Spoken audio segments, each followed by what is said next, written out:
magandang hapon sa lahat. Magandang hapon, kumusta kayong lahat? Dito na naman tayo sa isang araw na rescue natin. Dito tayo sa Sincere Subdivision. Ayan.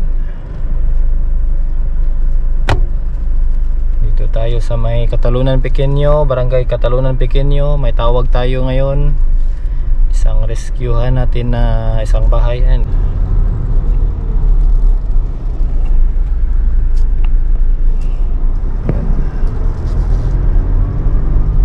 Sincere Subdivision. So ilang beses na tayo dito. So may mga contact kasi tayo dito. Tinatawagan talaga tayo kapag ano, may insidente ng ahas.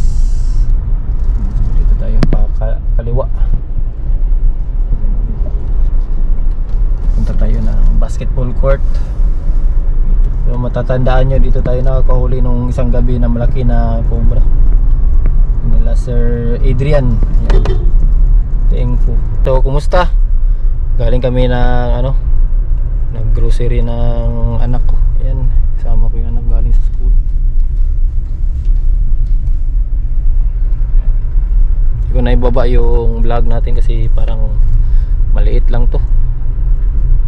Mabilis na rescue lang to. Ayan. Saan tayo nakakahuli dyan?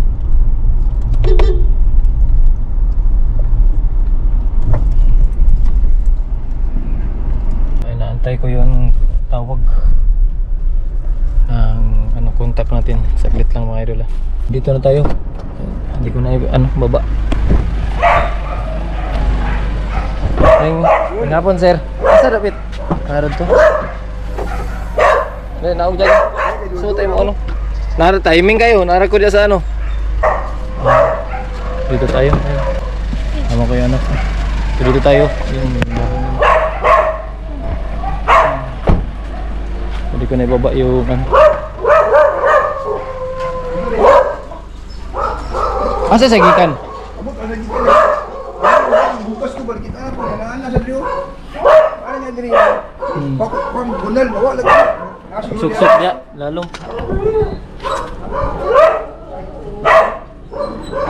Lalong. Sa bukit. Pagkain ng idol.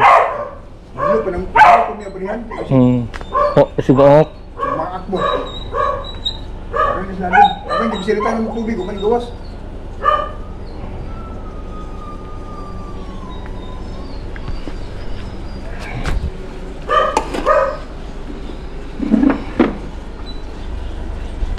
Turun. Semua.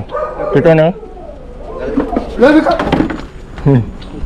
Paradise. Isang paradise flying tree snake.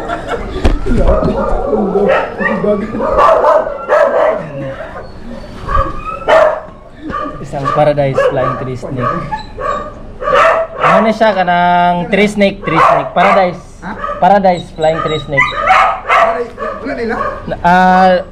Naa siya ila pero dili siya ingon na makaano sa tao. Para lang sa iyang pagkaon. Gikan na siya diro. Saka na siya. Kaano makagin? Tree snake man siya. Tree snake. Yan, sa isang paradise tree snake. Oh, so anad ni haud ni. Kanala kusog lagi ni mamaak ni, pero dili gud siya ingon maka ano. Di siya ingon na maka Manigid. Kami tambay na ba niya? Tree snake. Oh, doon. Isang paradise tree snake.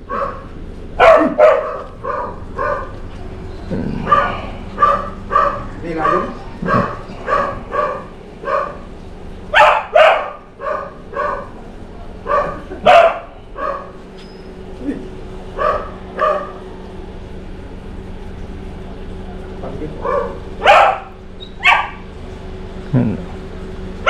May pa kayo.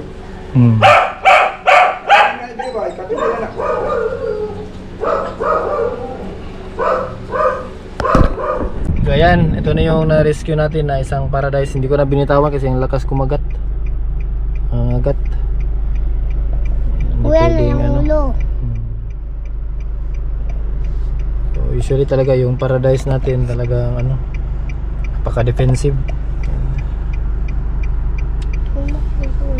Super defensive. Release atin kaagad to sa atin. Yan, kinaihan pa ako. Ipot. Ipot siya. So ito, i-release na natin to kaagad. Salamat kanila sir. Kanina shoutout kanila sir. Hindi na ako nag-vlog masyado doon kasi mabilis lang naman din nakuha yung kaunting awareness tayo bago tayo umalis. And yun nga, sinabihan natin na always libre yung rescue natin, kaya tawag lang kahit anong ahas yan. Kapag pumasok sa loob ng bahay, respondihan natin kaagad yan, lalo na kapag andyan lang sa paligid, talaga mapupuntahan natin yan. So andito tayo sa Sincere, dito sa Katalunan Pequeño. Shout out kanila Sir Lou Adrian Teengfo na always talagang tumatawag din sa atin na ano, nagpaparescue. So yan, saglit na i-cut ko muna mga idol kasi ilinisan ko itong ipot niya. Bagong kain yata to, busog na busog yung tiyan niya. Yan, so naka-short lang ako kasi hindi tayo prepared. Tawag ni sir sa atin, malapit lang tayo sa area, nirespondihan natin kaagad. Hindi na tayo umuwi ng bahay para magbihis, matik na. Importante makatulong tayo. Tulong tayo sa kanila, tulong tayo sa ating wildlife. So isa to sa mga native species natin. Shoutout ko ulit si Sir Joel pala. Yan. Sir Joel dito sa Sincere. Kasama yung anak niya kanina. Gawa din tayo ng snake awareness video nito. Yan, ng Paradise. I-focus natin sa magandang cellphone. Yung i-focus natin. Focus natin sa magandang angle ng cellphone natin. So, hindi ko pwedeng bitawan, napakalakas niyang kumagat. So ayan, ito na yung Paradise flying tree snake natin kuha kanina doon sa Sincere subdivision. Ayan, cellphone ang ginamit ko kasi para ma-zoom natin, kita natin yung talagang detailed na picture ng katawan niya. Kasi yung gamit natin na GoPro yun, yung action cam natin, so walang zoom yun siya, pwede wide angle lang yan siya. Ito ay makikita nyo yung detailed na picture ng katawan niya. So yan yung palatandaan ng isang Paradise flying tree snake. I-post din natin to yung picture ng juvenile pa, yung baby pa, itim. Yan, makikita nyo itim yung katawan niya, tapos mas prominent yung kulay na pula, makikita yung pula nga kulay, and then mayroong mga bandings na puti. So habang tumatagal, habang tumatanda siya, nawawala na yung yung maitim na kulay niya, nagiging kayumanggi na siya. Ito na yung yung paglaki niya, matanda na, pero hindi pa to yung fully matured na features ng katawan niya, kasi kapag tumatanda na siya, yung kulay na pula, yan makikita nyo yung pula na yan, yung pula na yan mawawala na yan siya. So dahan-dahan na mawawala na yung pula niya, nagiging plain na kayumanggi na lang habang tumatanda siya. So yung pagkain nito, kaya pumasok doon sa bahay nila Sir Joel. Shout out pala kay Sir Joel doon sa Sincere subdivision. Kain siya ng butiki, yan, tuko. So sabi din ni Sir Joel na marami ng tuko sa kanila. Yeah, isa yun sa dahilan na bakit pumasok itong Paradise flying tree snake sa kanilang bakuran, sa kanilang bahay. Yung Paradise kasi nakatira yan siya sa mga puno. Yung likod ng bahay nila Sir Joel daw is ilog na daw yun, maraming mga puno doon. Kaya doon sa Sincere na subdivision, marami tayong nakukuha ng mga buhay ilang, lalo ng mga cobra. Malalaki yung mga cobra doon. Shout out pala kanila Sir Adrian Teengfo, always na nagpaparescue sa atin, kasama yung bahay niya, kay Ma'am Teengfo, kasi mga kapatid ni Adrian. So paradise flying tree snake, kapag makita kayo ng ganito, huwag nyo na pong patayin, huwag nyo na pong tangkain na hulihin. Yan yung ano niya, zoom na yan. So pula, prominent na kulay niya pula, tsaka kayo manggi. So pagkakawalan natin siya dito sa atin, sa amin. Maraming puno dito. Marami din mga paradise flying tree snake dito sa amin. So mahirap mag-free handle ng mahirap mag-handle nito paradise flying tree snake kasi napakalakas kung kumagat. Marami na akong kagat. Kamay ko. Hindi mo siya pwedeng gulatin kasi yung paradise flying tree snake napaka-sensitive kasi sa movement, sa mga senses niya. Yan, kita nyo. So nagkukuil na siya kaagad kapag mararamdaman niya na may gumagalaw sa harap niya, magsa-strike na siya. So ito yung kamay ko, parang nagsisilbi lang na puno yan, sanga ng puno, kaya hindi siya masyadong nagre-react sa kamay ko. Pero dito sa kamay ko yan, ito yung parang threat sa kanya, parang yung tikit o ibon. Ito yung parang nasi-sense niya.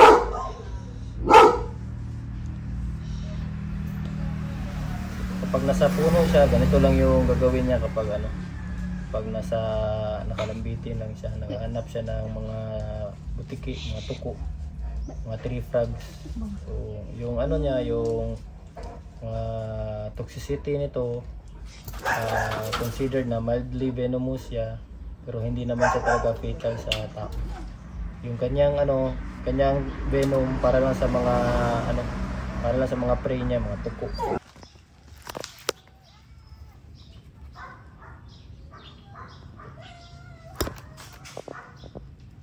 Ayan, so makikita nyo gaano ka defensive yung ating paradise.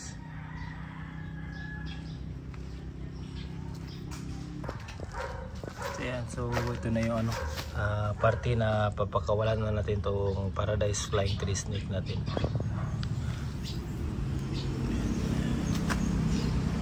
So dito natin siya pakawalan.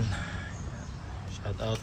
So ayan, pagkakawalan na natin tong ating paradise flying tree snake. Hinawakan ko siya sa buntot. Kasi sobrang likot, grabe ang hirap i-handle, tapos lakas kumagat. Ayan. Tingnan natin kung gaano siya ka-defensive. So kapag nakikita nyo siya sa sa wild o dito sa puno, sa halaman, ganito yung reaction niya. Yan. Yun, kita nyo, lakas kumagat. Yan. So isa pa, check natin kung ano yung behavior niya kapag nakakita siya ng yan. Tingnan nyo mga na. Yan, kinagat yung kamay ko. Yan, tingnan nyo, ganyan yung behavior niya kapag Ayan, so grabe, ang hirap i-handle ng ahas na ito. Ayan, nawakan ko pa siya kasi para makakuha tayo. Ayan, makastrike na yan siya. So ito yung niya. Tingnan nyo yung pagmuka niya. Yun pa. So ganito siya, ganito yung behavior niya kapag nasa puno siya, halaman. Ayan, talagang kumakagat siya kasi built talaga yung niya. Ayan, build talaga yung kanyang behavior para sa mga tuko. Ayan, buti no, na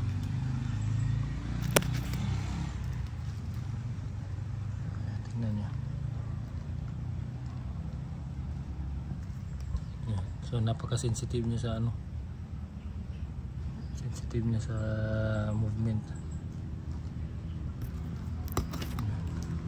Tapos nagpumagat.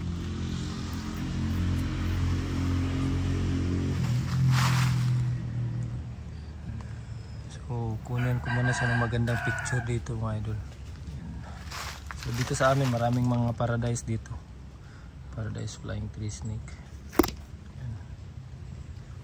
Limited yung kagat niya, pero ayan, nawakan ko pa rin yung buntot niya. Ayan, kasi pag nabitawan ko na to, wala na, maalis na to. Pero i-release natin siya dito, yun kagat na naman. So yung paradise natin isang mildly venomous na ahas. Ayan, picturean ko muna mga idol. Ayun yung ano. Yan. So mabilis to sila gumalaw. Pag nasa ano, nasa damuhan, nasa puno, ayun, kita nyo.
So ayan, nawala na siya.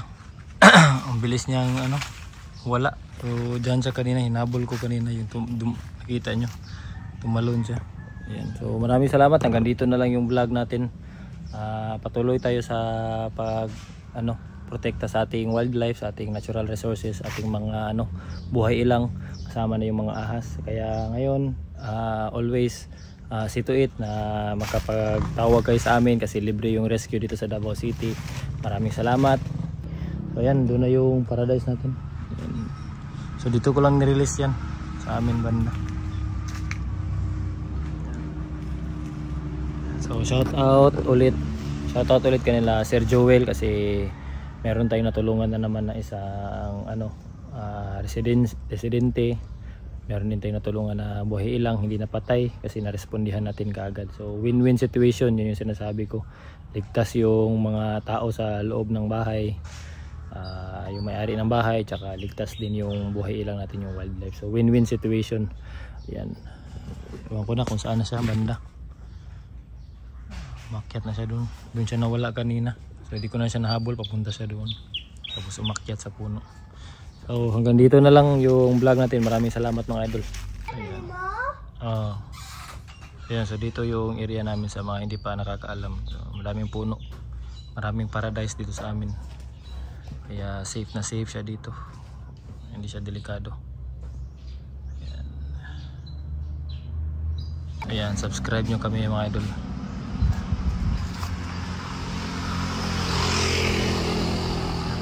Maraming salamat sa nagpaparescue. Libre yung rescue natin dito sa Davao City. Ayan.